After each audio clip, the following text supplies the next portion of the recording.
लोगों ने तत्पुरुष समास के संबंध में विचार किया था और उस संबंध में जानकारी प्राप्त की थी।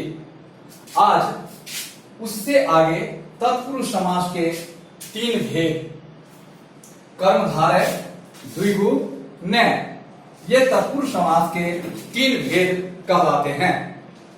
तो इस तरह से जो हमने किताबों में 6-7 समास की चर्चा की, यहां पर वह पूरा हो जाता है। परंतु समास के ये 6 या 7 भेद ऐसा नहीं है, ये तत्पुरुष समास के भेद है, अर्थात समास के उपभेद के अंतर्गत आ जाएंगे। तो आइए कर्मधारय पर चलते हैं। कर्मधारय समास सूत्र है विशेषणम विशेषेण बहुलम, अर्थात विशेषण और विशेष्य के समास को कर्मधारय समास कहते हैं। जिस समास में एक खंड विशेषण होता है और दूसरा खंड विशेष्य का होता है, वैसे समास को हम कर्मधारय समास कहते हैं। अब क्या होता है विशेषण और विशेष्य? जैसे नील कमल या कृष्ण सर्प, एक है कृष्ण और एक है सर्प। तो कृष्ण मीन्स काला और सर्प मीन्स सांप, काला सांप। तो यहां पर काला विशेषण है और सर्प विशेष्य है। संज्ञा सर्वनाम की विशेषता बताने वाला शब्द विशेषण कहलाता है और जिसकी विशेषता बताई जाती है वह विशेष्य कहलाता है। तो यहां पर कृष्ण है विशेषण और सर्प है विशेष्य, अर्थात कृष्ण सर्प, काला सांप। तो विशेषण अलग हो गया और विशेष्य अलग हो गया। इसका जब विग्रह होगा तो विशेषण और विशेष्य अलग अलग खंड कर दिए जाएंगे, तो इसका विग्रह हो जाएगा।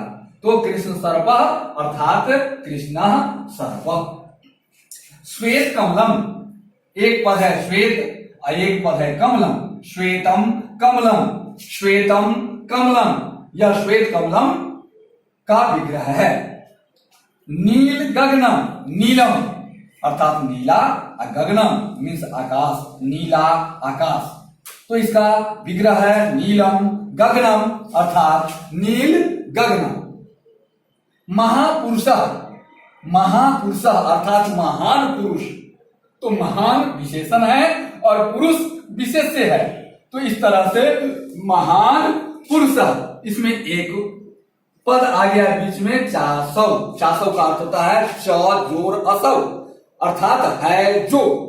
तो महान चासौ पुरुष, महान है जो पुरुष। तो इस तरह से ये विशेषण और विशेष्य का समास कर्मधारय समास कहलाता है। इसका एक भाग तुल्यार्थक समास भी है, जिसमें उपमा उपमेय का भाव होता है। जैसे घनश्याम, जब किसी व्यक्ति या वस्तु की तुलना अन्य किसी व्यक्ति या वस्तु से की जाए तो वहां पर उपमा उपमेय का भाव आता है। जैसे घनश्याम, तो घनश्याम का अर्थ है घन इव श्याम। घन माने बादल, इव मीन्स की तरह, श्याम मीन्स काला। तो बादल की तरह काला।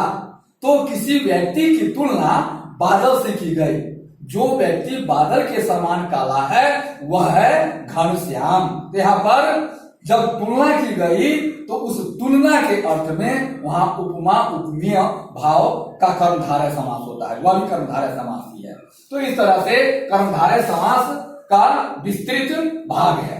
फिर उस संबंध में अब इसका विस्तार फिर अगली कक्षा में करेंगे। द्विगु समास, आइए अब तत्पुरुष समास का दूसरा भेद द्विगु समास। इसका सूत्र है संख्या पूर्वो द्विगु। सीधा साधा है, संख्या पूर्वो द्विगु, अर्थात जिस समास का प्रथम पद संख्यावाचक हो उसे द्विगु समास कहते हैं। क्या है? जिस समास का प्रथम पद संख्यावाचक हो उसे द्विगु समास कहते हैं। तो प्रथम पद में संख्या होगी।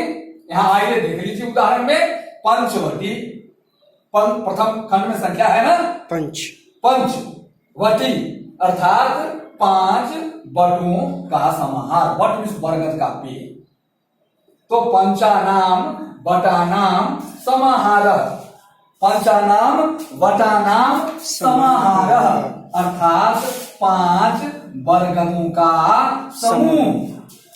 इसके जितने सारे उदाहरण है इसका विग्रह ऐसा ही होगा, जैसे त्रिभुवनम त्रयाणाम भुवनानाम समाहारः, अर्थात 3 भुवनों का समाहार। इनमें षष्ठी बहुवचन का उपयोग किया गया है, बाल का नाम। पंचपात्रम पंचानाम पात्राणाम समाहारः। त्रिलोकम त्रयाणाम लोकानाम समाहारः। चतुर्भुजम चतुर्नाम भुजानाम समाहारः।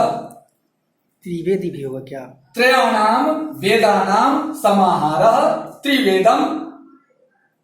अत्रयाणाम वेदानाम समाहारः यस्मिन् तत्, तब होगा त्रिवेदी। चौराहा। चतुर्नाम मार्गानाम समाहारः चतुर्मार्ग। तो इस तरह से ये संख्या पूर्व द्विगु है। अब आइए इसका तीसरा खंड है नए समास का। तो नए समास अर्थात नए मीन्स नहीं, नए का अर्थ होता है नहीं, अर्थात नहीं अर्थ वाले समास को हम नए समास कहते हैं, जिसका भाव ही नकारात्मक होता है। तो नहीं जिसका अर्थ लग जाए वैसे समास को हम नए तत्पुरुष समास कहेंगे। जैसे आइए अशोकः, अशोकः का अर्थ है न शोकः।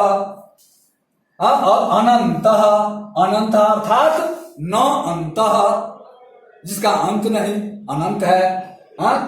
अधर्मः, अधर्मः अर्थात न धर्मः। अज्ञानम अर्थात न ज्ञानम। अनुपस्थितः अर्थात न उपस्थितः। इस तरह से यह छोटा सा नए समास है। तो इस तरह से तत्पुरुष समास के ये 3 भेद हैं और इस तरह से यह तत्पुरुष समास पूर्ण होता है।